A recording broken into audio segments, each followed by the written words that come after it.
باخت من طاف هاتيك المشاهد ودار يا باخت من كان للمختار ضيفا وجار قل له تلك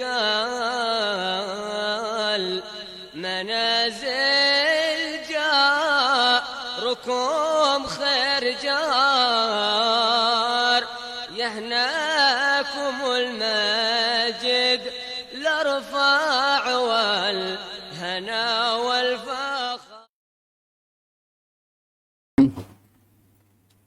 الحمد لله رب العالمين، الصلاة والسلام على أشرف الأنبياء والمرسلين سيدنا محمد وعلى آله وصحبه أجمعين.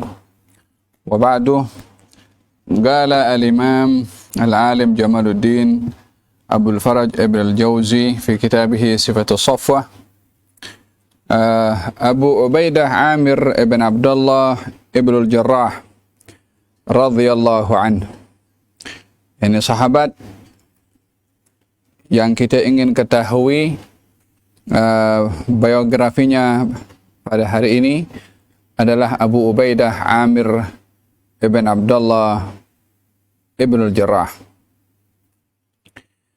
Namanya adalah Amir bin Abdullah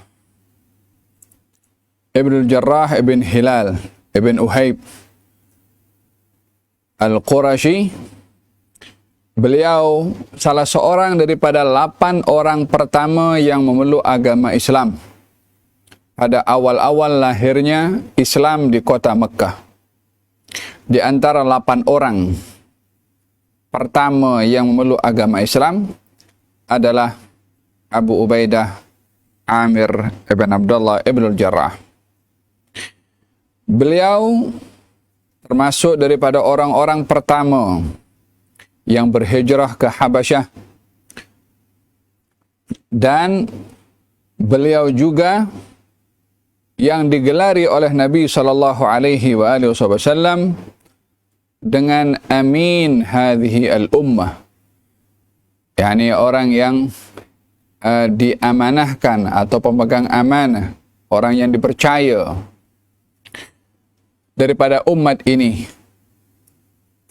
Ada beberapa gelaran yang diberikan oleh baginda Rasulullah kepada sahabat-sahabatnya, seperti gelaran Zubair ibn al-Awwam, yang Nabi bersabda, setiap Nabi itu ada hawari, yakni orang yang setia menolong.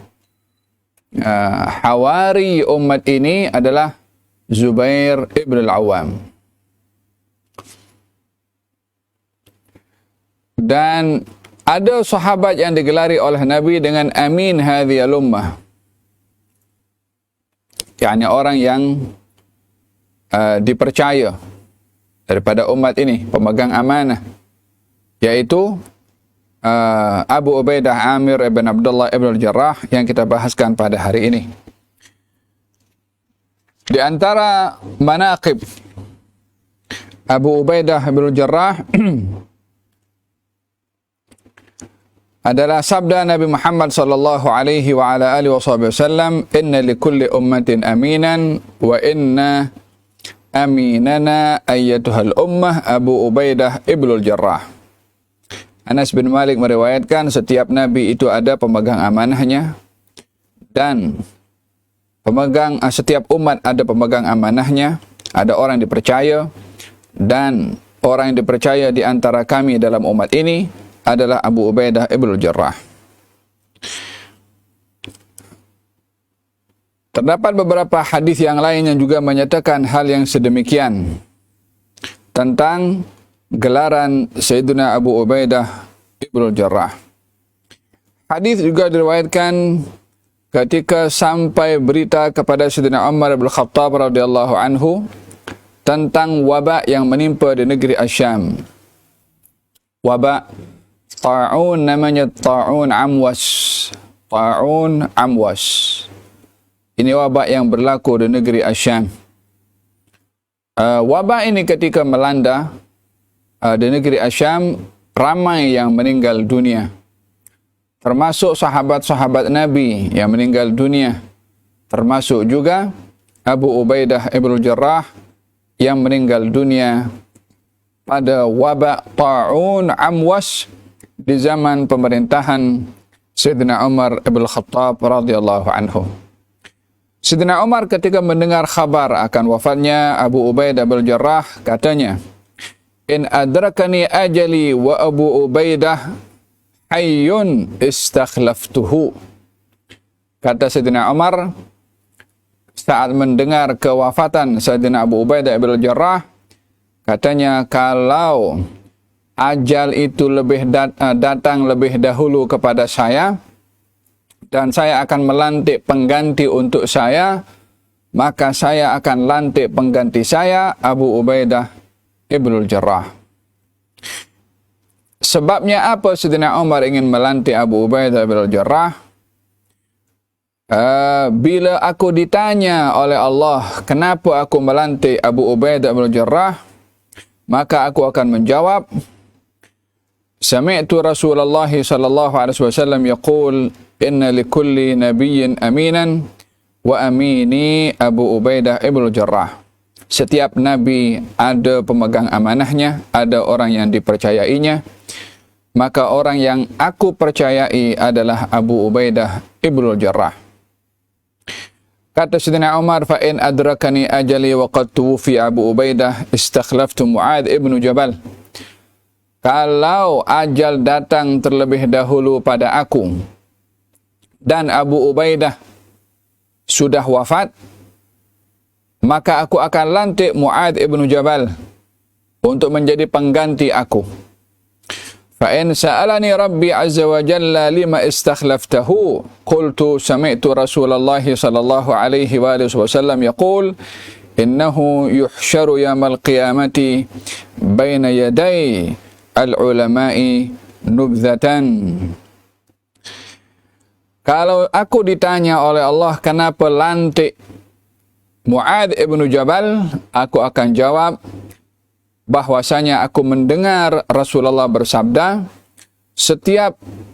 sesungguhnya nanti di hari kiamat Mu'adz ibn Jabal akan dibangkitkan bersama dengan golongan para ulama atau di hadapan para ulama, beliau yang terkedepan sekali. Hal ini menunjukkan bagaimana kedudukan para sahabat Nabi Muhammad sallallahu alaihi wasallam, kemuliaan dan gelaran yang diberikan kepadanya, sehingga menjadi sebab kepada Sayyidina Umar bila ingin melantik seseorang pengganti untuk beliau, maka yang pertama beliau akan melantik Abu Ubaidah dengan hadis yang dibacakan tadi. Kalau Abu Ubaidah tidak ada, aku akan lantik Mu'adz ibn Jabal, disebabkan oleh kerana kedudukan keilmuan Sayyidina Mu'adz ibn Jabal. A'lamukum bil halal wal haram Mu'adz ibn Jabal, kata Nabi. Orang yang paling alim dalam ilmu halal dan haram adalah Mu'adz ibn Jabal. Dengan demikian Sayyidina Umar ada menyentuh bagaimana pemimpin itu hendaklah mesti berilmu dan mesti juga jujur. Kedua-dua ini mesti ada, ilmu dan juga kejujuran. Karena dengan ilmu akan membimbing kepada pemimpin untuk mentadbir. Dengan kejujuran akan bersifat adil seorang pemimpin itu. Oleh sebab yang demikian di dalam Al-Quranul Karim ketika Allah Subhanahu wa ta'ala melantik Talut untuk menjadi pemimpin di kalangan Bani Israel mempertikai dengan mengatakan, anna yakunu lahul mulku alaina wa nahnu ahaqqu bil mulki minhu wa lam yu'ta sa'atan minal mal. Bagaimana ia, yakni Talut, akan menjadi seorang pemimpin sementara kita lebih layak untuk menjadi pemimpin? Apa sebabnya? Disebabkan Talut tak punya duit, tak punya harta. mereka Bani Israel menjadikan kriteria pemimpin itu mesti berduit, mesti berharta, karena menganggap dengan duit segalanya boleh selesai. Namun itu dinafikan oleh Allah Subhanahu wa taala. Talut bukan kaya raya, Talut bukan berduit, tetapi qal innallaha astafahu alaikum wa zadahu bastatan fil ilmi wal jismi. Allah pilih Talut dan Allah berikan kelebihan padanya pada kekuatan dan juga kepada ditambah diberikan kelebihan akan ilmunya.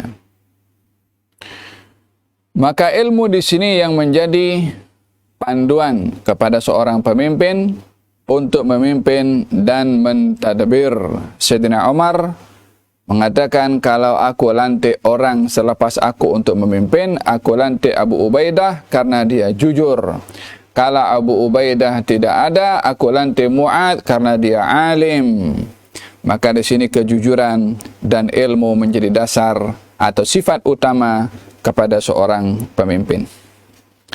Ini Abu Ubaidah Ibnul Jarrah. Nah,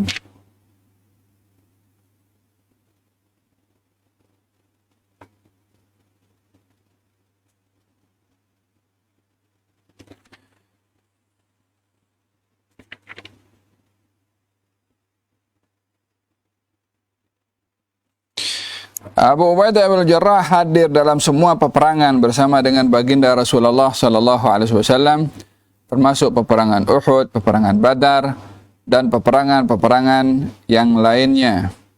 Dan Abu Ubaidah bin Jarrah meninggal dunia pada tahun ke-18 daripada hijrahnya Rasulullah pada kepimpinan Sayyidina Umar bin Khattab.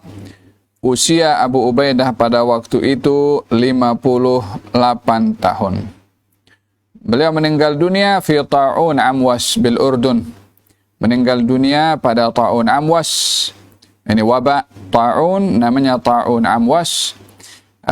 Dan meninggal dunia di Jordan. Dan sampai sekarang kuburnya adalah ma'ruf. Dan yang menjadi imam saat wafatnya Abu Ubaidah adalah Sayyidina Mu'adz Ibnu Jabal radhiyallahu anhuma wa an baqiyati ashabi Rasulillahi ajma'in wa hasyaranallahu wa iyyakum fi daril karamah amin amin ma'ahum fi daril karamah amin amin amin. Ini Abu Ubaidah Ibnul Jarrah radhiyallahu anhu. Kita bahaskan yang akan datang sahabat yang lain. Ini nanti yang hadir pegang buku, catat nama sahabat, apa gelarannya, apa sirahnya, walaupun yang saya bahaskan adalah sikit-sikit sahaja. Paling tidak kita kenal keistimewaan-keistimewaan para sahabat, walaupun hanya satu. Ma la yudrak kulluh, la yudrak kulluh. Yang tak boleh kita ketahui semua, jangan tinggalkan semua. قال الحبيب على العلامة عمر بن محمد بن سالم بن حفيظ في كتابه الاتصال بمعاني اليقين والقرب والسعادة وحقيقة الخلافة إلى أن قال رضي الله عنه ونفعنا به وبعلومه في الدارين آمين. قال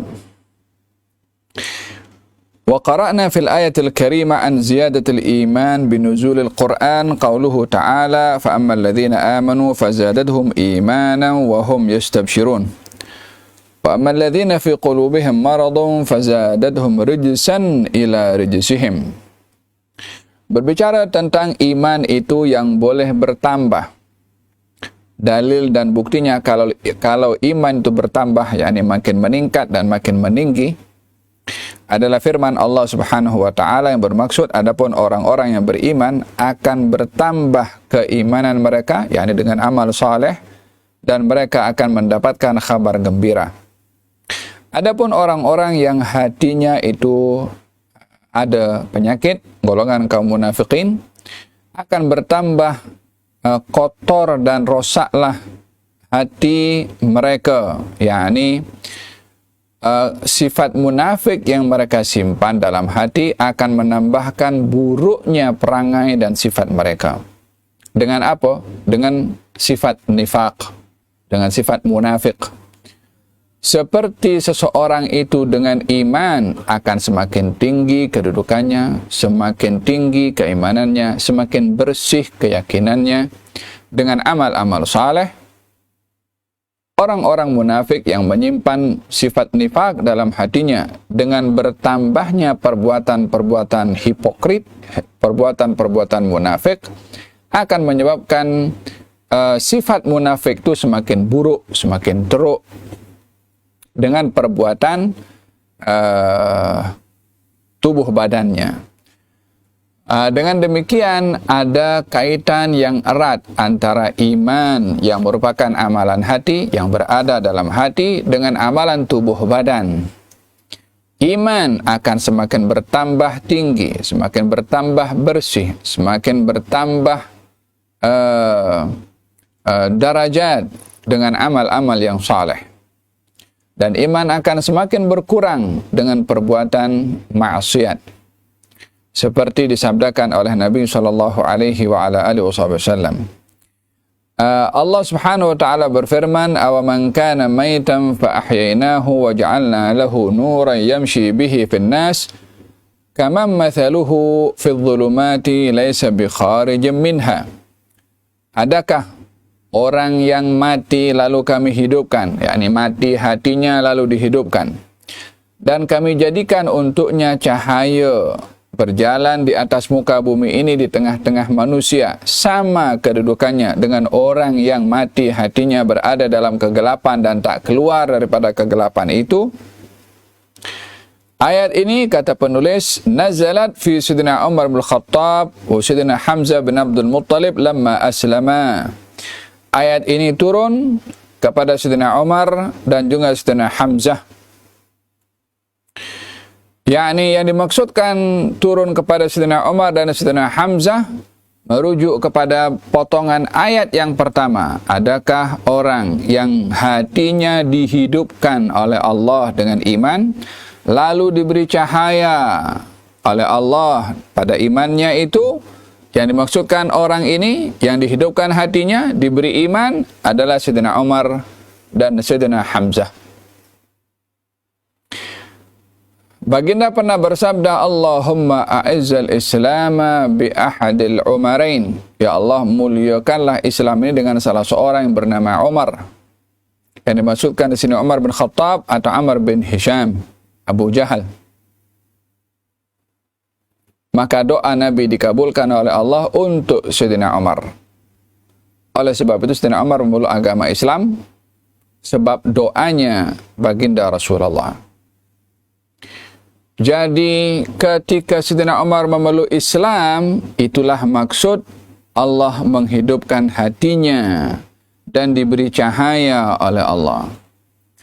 Demikian juga Sayyidina Hamzah yang memeluk Islam, meninggalkan kekufurannya, diberi cahaya pada hatinya oleh Allah Subhanahu wa taala, sehingga dengan demikian cahaya yang dimaksudkan ini adalah berupa hidayah pada iman yang diberikan oleh Allah kepada seseorang.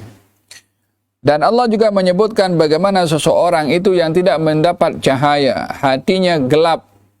Pada potongan ayat yang kedua, kaman mathaluhu fil dhulumati laisa bi kharijin minha. Adakah orang yang diberi cahaya oleh Allah sama dengan orang yang berada dalam kegelapan yang tak keluar daripada kegelapan, daripada kekufuran? Orang yang diberi cahaya, Sayyidina Umar dan Sayyidina Hamzah. Orang yang berada dalam kegelapan dan pusing tak keluar daripada kegelapan kekufuran, Abu Jahal. Kata Allah, adakah ini sama?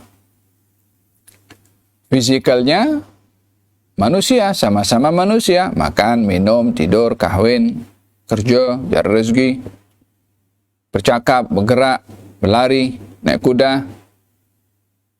Fisikalnya, sama-sama manusia.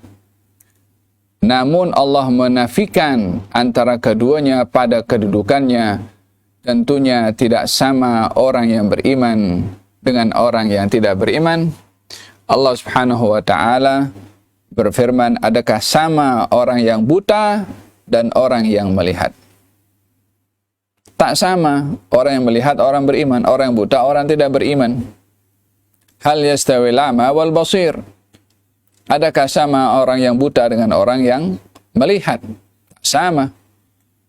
Innaha la ta'mal absar walakin ta'mal qulubul lati fis sudur. Ini bukan buta mata, tetapi ini buta hati. Allah tidak merendahkan buta di sini pada buta mata. Karena Allah Subhanahu wa taala bila menyebutkan tentang buta adalah merujuk kepada buta hati. Adapun buta mata itu adalah dugaan yang Allah duga kepada seseorang yang diambil penglihatannya, seperti mana Allah menduga orang dengan diberi penglihatan. Kedua-duanya diduga oleh Allah. Yang satu diduga tidak melihat, yang satu diduga melihat. Faham tak? Abdullah bin Ummi Maktum buta mata, tetapi dia menjadi muadzinnya Rasulullah sallallahu alaihi wasallam. Ya. Sayyidina Imam Abdullah bin Al-Haddad tidak dapat melihat, hilang penglihatan. Namun hafidh Quran, menulis buku, orang yang wara, zahid, alim, ahlul iman, ahlul yaqin, ahlul qurbi minallah. Walaupun tak ada penglihatan, ianya adalah merujuk kepada buta hati, bukan pada buta mata. Faham dong? Berapa banyak orang yang matanya melihat, hatinya buta.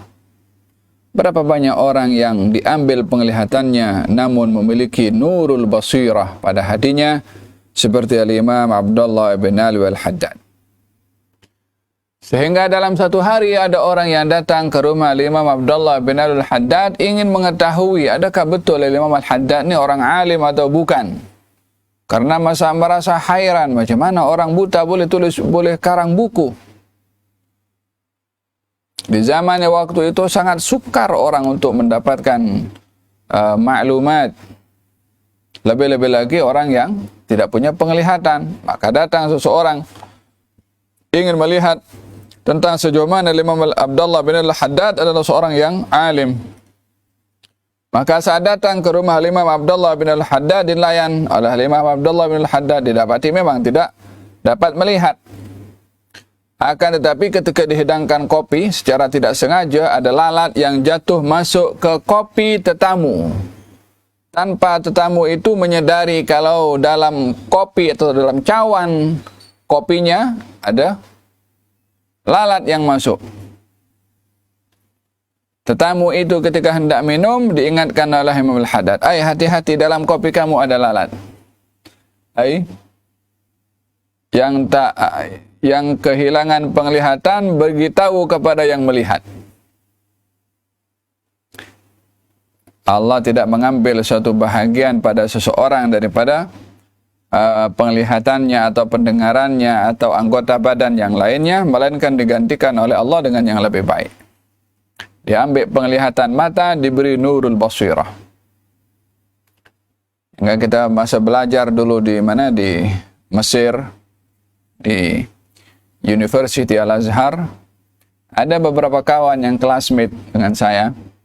Dia tak ada diambil penglihatannya oleh Allah. Tetapi hafidh Quran, ya Allah, macam air. Macam mana kita hafal Fatihah, macam tu juga dia hafal Quranul Karim. Salah seorang pensyarah di Mesir, di University Al-Azhar, namanya Al-Ustaz Dr. Ibrahim Khalifah. Dulu ada menulis buku, bukunya dijadikan panduan muqarrar untuk pelajar-pelajar di tahun 4 kuliah tafsir. Bukunya ada kecil macam ni, tafsir surat An-Nur. Guru yang mengajar ketika mengajarkan kepada kita pelajar-pelajar menguraikan setiap kalimat yang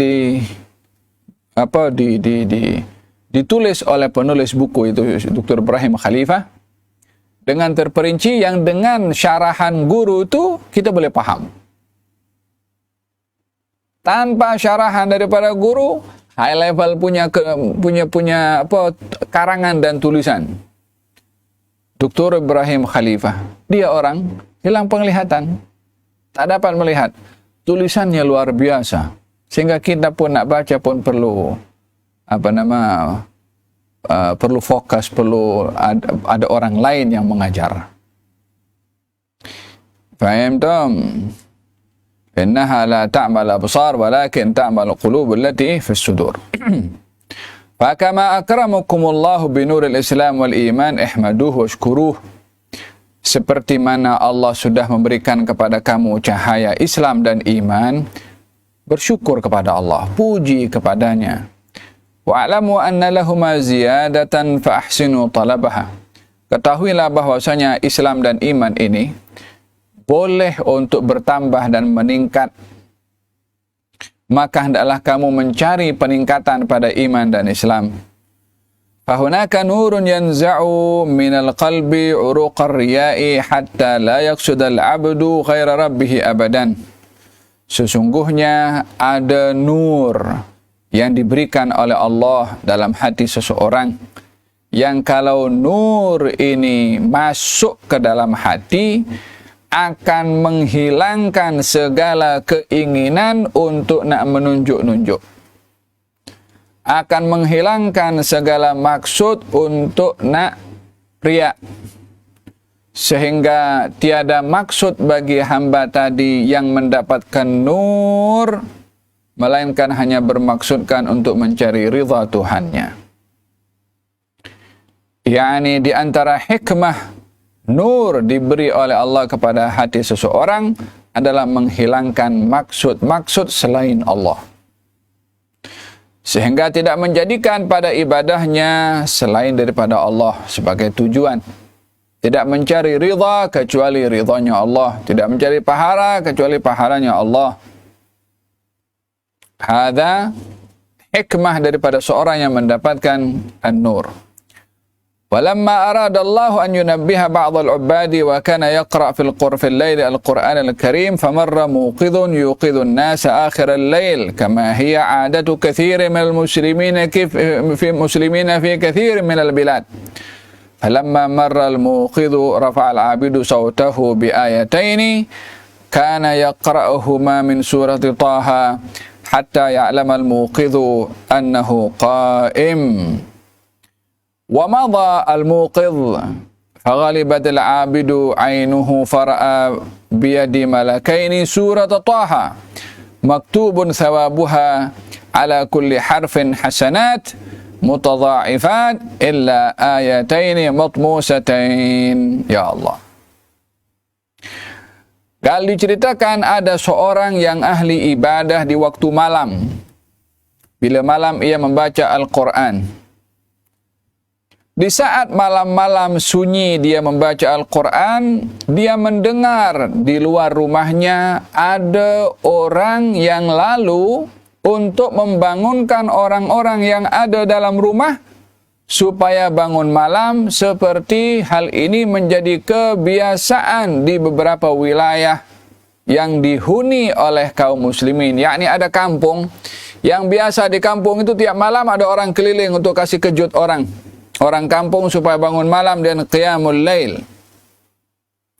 Maka orang yang kasih kejut orang ini ketika lalu di rumah orang yang ahli ibadah, sementara orang yang ahli ibadah tadi itu sedang membaca Al-Quran, maka orang yang ahli ibadah ketika mendengarkan ada orang yang nak kejutkan bangun malam, maka orang yang sedang membaca Quran tadi mengeraskan suaranya supaya orang yang nak kejutkan orang di luar tahu kalau rumah ini dah bangun. Ketika itu orang yang ahli ibadah sedang membaca surat Taha. Jadi pada saat dia mengangkat suara, 2 ayat yang dibaca untuk diangkat suaranya. Tujuannya apa? Bagi tahu kepada orang yang sedang nak kejutkan, aku dah bangun. Macam itulah. Maka pada ketika itu, orang yang ahli ibadah ini ketika terlelap tidur, dan dia bermimpi dalam tidurnya, didatangkan pahala besar untuk dia pada bacaan surat Taha yang dia baca di waktu malam. Ganjaran yang berlipat. Kecuali ada 2 ayat kosong yang tak diberi ganjaran. Maka dia tanya, kenapa tak ada ganjaran? Bukankah aku dah baca juga 2 ayat tu? Kenapa 2 ayat ni tak ada pahala yang lain ada? Kata malaikat, la ma qara'taha. Tak, kamu 2 ayat tak baca, yang lain kau baca. 2 ayat yang kau tak baca. Kata dia, bal qara'tuha, aku baca. Fakallamal malaku sahibahu. Malaikat beritahu kepada malaikat yang lain bahwasanya anna yaqul annahu qara'a al-ayatain fa aina nuruha wa aina thawabuha. Kata malaikat beritahu kepada malaikat yang lain, orang ini baca 2 ayat tu, mana pahalanya? Mana cahaya bacaannya? Malaikat jawab, innahu innama qara'aha min ajli ar-rajul alladhi marra fi at-tariq liyuqidhahu. Ya, dia baca 2 ayat tu, tapi tujuannya bukan untuk baca ayat, tujuannya nak bagi tahu kepada orang yang nak kasih kejut orang tu, kalau dia angkat suara nak bagi tahu aku dah bangun. Karena tujuan baca ayat tu untuk orang yang kasih bangun orang lain, tak ada pahalanya. Apa sebabnya?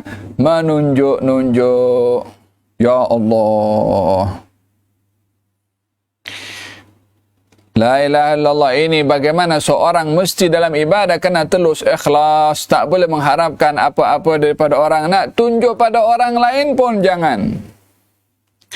فَلْيَذْهَبْ وَلْيَأْخُذْ أَجْرًا مِنْ عِنْدِهِ وَنُورًا مِنْ عِنْدِهِ فَمَا قَرَأَهَا لِلَّهِ تَعَالَى. Karena dia baca untuk orang yang kasih kejut tu, bagi tahu kepada dia, minta pahala kepada orang yang kasih kejut tu. Kenapa bagi pahala daripada mana?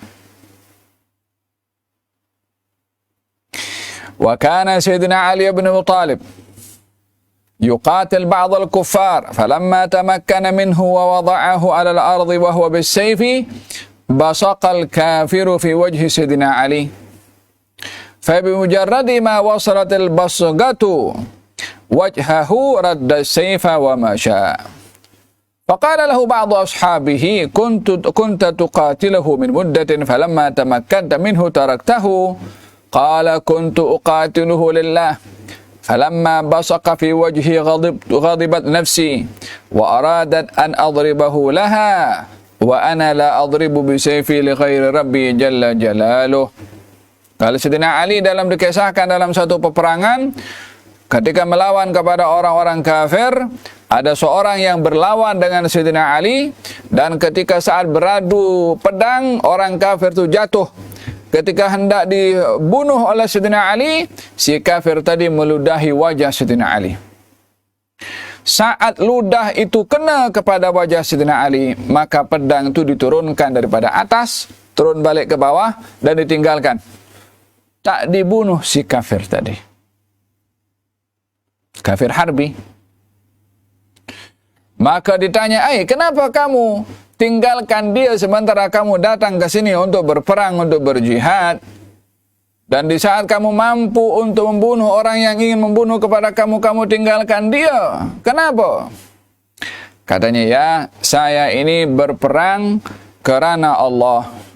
Ketika orang itu meludahi wajah saya, maka nafsu saya ini, emosi saya marah. Dan saya hampir nak bunuh dia karena nak memuaskan marahnya saya kepada dia. Sementara saya tidak pernah gunakan pedang ini untuk hawa nafsu emosi saya, tapi saya gunakan untuk Allah, maka dia tinggalkan, tak jadi bunuh orang itu, disebabkan khawatir melakukan pembunuhan hanya semata-mata untuk nafsu amarah dirinya. Tengok macam mana bermuamalah dengan diri sendiri.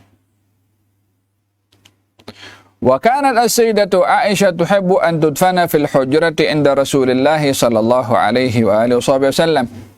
Siti Aisyah ini mengharapkan agar supaya kalau meninggal dunia dikuburkan dekat dengan Rasulullah sallallahu alaihi wasallam. Fa indama qubira abuha ila janibi Rasulillah bada makan al-hujrati annahu la yas'u illa qabran wahidan. Ketika ayahnya, yakni Sayyidina Abu Bakar meninggal dunia dikebumikan di samping Rasulullah, maka ada satu tapak, satu ruang, space yang cukup untuk satu orang. Falamma talaba minha Sayyidina Umar an yuqbar inda Nabi Abu Bakar qalat kuntu u'iddu al-makan li nafsi walakin tayyabtuhu lahu. Sayyidina Umar ketika hendak meninggal dunia meminta izin agar supaya dikebumikan di samping baginda Rasulullah dan di samping Sayyidina Abu Bakar. Siti meminta izin kepada Siti Aisyah. Siti Aisyah mengatakan, sebetulnya aku sediakan ruang kosong ini untuk aku, tetapi aku dahulukan Umar. Falamma qubira Sayyidina Umar Sayyidina Umar bana anna al-makan yasa' wahidan aidan min jihati ra'si Umar. Ketika Sayyidina Umar dikebumikan, ternyata nampak masih ada ruang yang cukup untuk dikebumikan di samping itu seorang lagi. Awalnya space yang kosong itu cukup untuk seorang. Ternyata setelah dikebumikan, ternyata masih ada space lagi yang boleh dijadikan ruang untuk seorang lagi diletakkan di samping Sayyidina Umar. Walakin nuru Aisyah qad izdada. Tetapi nur ilmu, nur ma'rifah, nur iman yang ada pada Siti Aisyah sudah meninggi dan kuat dan paham. ففكرت أنها إذا قبرت في هذا المكان كانت بقية أمهات المؤمنين كلهن في مكان آخر بعيد. Maka Siti Aisyah berpikir, kalau saya dikebumikan di sini, di ruang yang kosong itu, sementara para istri-istri Nabi yang lain, ummahatul mu'minin, dikebumikan di tempat lain, maka kata Siti Aisyah, "A'udhkar ana wa uzakka min baini nisa'in Nabi, fayuqal Aisyah wahdaha fil hujrah." Kata Siti Aisyah, kalau aku dikebumikan di sini, istri-istri Nabi yang lain dikebumikan di tempat lain, yaitu di Baqi, nanti orang akan sanjung-sanjung aku, puji-puji aku. Katanya, coba tengok macam mana Ummul Mukminin Aisyah. Dia seorang je yang ada bersama dengan Rasulullah di mana? Di tempat pengebumiannya. Lain dengan istri-istri Nabi yang lain. Hadza la yaliq bi fa khafat ala nafsiha min as-sum'ah ba'da al-maut. Ini tak sepatutnya berlaku kepada aku, kata Siti Aisyah. Risau Siti Aisyah akan riak setelah wafatnya. Ya Allah. Bukan difikirkan riak di masa hidupnya, risau riak setelah wafat. Tak mahu dipuji-puji, sanjung-sanjung walaupun setelah kewafatannya, karena tawadhu, tak mau riak, tak mau menunjuk-nunjuk. Akhirnya dia berpesan, idfinuni inda ummahatil mu'minin fil Baqi. Kuburkan aku bersama dengan istri-istri Nabi yang lainnya di Baqi. Radhiyallahu anha wa ardaha. Hakadha, bagaimana mereka dididik untuk ikhlas dalam ibadah, mengedepankan nurul iman kerana Allah, kerana mencari ridha Allah, tidak mencari pujian orang, tidak mencari sanjungan orang, tidak mencari sebutan orang, tidak mencari penghormatan daripada orang, tidak mengharapkan apa-apa gelaran daripada orang. Yang dicari adalah ridhanya Allah subhanahu wa ta'ala. Hadza, bagaimana mereka para sahabat Nabi yang dididik oleh Nabi Muhammad sallallahu alaihi wa ala alihi wa sahbihi wasallam. Terakhir adalah wa kana min hikmatillah an yakuna hadzal makan aidan kama jaa fil khabar mahallu qabr Sayyidina Isa bin Maryam ala nabina wa alaihi afdhalus salatu wassalam indama yanzilu ila al-ardi thumma yamutu bil Madinah fayukbar bi jambin Nabi sallallahu alaihi wasallam. Dan di antara hikmah ruang yang kosong tadi yang awalnya untuk Siti Aisyah, ruang yang kosong itu yang Siti Aisyah tak mau dikebumikan di situ karena khawatir namanya disebut-sebut setelah kewafatannya, maka dibiarkan ruang kosong itu. Hikmahnya adalah untuk menjadi ruang kubur Sayyidina Maryam.